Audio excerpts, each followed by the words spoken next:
سے پہلا فورن منسٹر جو چودھری ظفر اللہ تھا، قائد اعظم کے نماز جنازہ میں آتا ہے اور پڑھنے سے انکار کرتا ہے اور کہتا ہے کہ جس نے نماز جنازہ پڑھائی اور جس کی پڑھی گئی وہ دونوں میری نظر میں مسلمان نہیں ہیں۔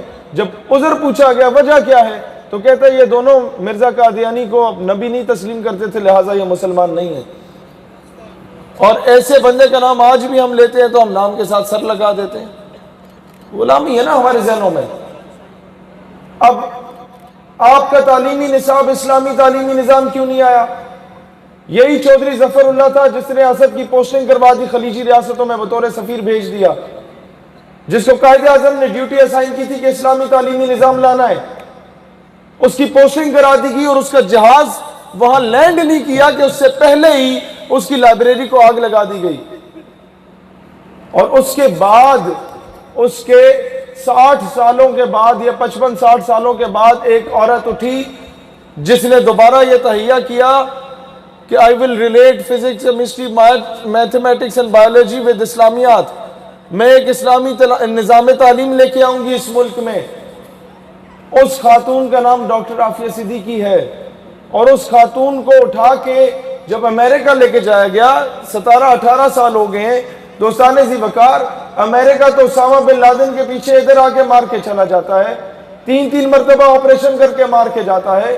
وہ ملا عمر مجاہد رحمت اللہ علیہ کے پیچھے یہاں پر آ کے مار کے چلا جاتا ہے۔ کئی آپریشنز ہوتے ہیں۔ مجھے یہ بتاؤ آج تک سارے بڑے بڑے لوگ جس سے امریکہ کو خطرہ تھا انہیں لا کے انہوں نے مار دیا، شہید کر دیا، آفیہ صدیقی کو زندہ کیوں رکھا ہوا ہے؟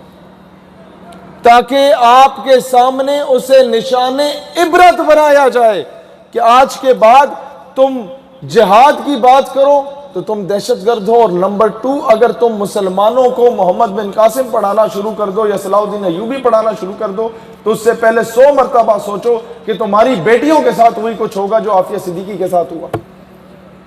جب ایک مقتدی اٹھ کے سیدنا عمر فاروق رضی اللہ تعالیٰ عنہ سے پوچھ سکتا ہے کہ یہ نیا کرتا کہاں سے آیا، تو آپ یہ جواب میں نہیں کہتے کہ کیا تم نہیں جانتے کہ میں کتنے لاکھ مربع میل کا حاکم وقت ہوں؟ آپ پیار سے جواب دیتے، خوش ہوتے ہیں کہ کسی نے یہ پوچھا۔ تو آج ریاست مدینہ کے مقتدیوں، پوچھو نا امیر المومنین سے کہ 2 سال ہو چکے ہیں، قوم کی بیٹی ملک واپس کیوں نہیں آئی؟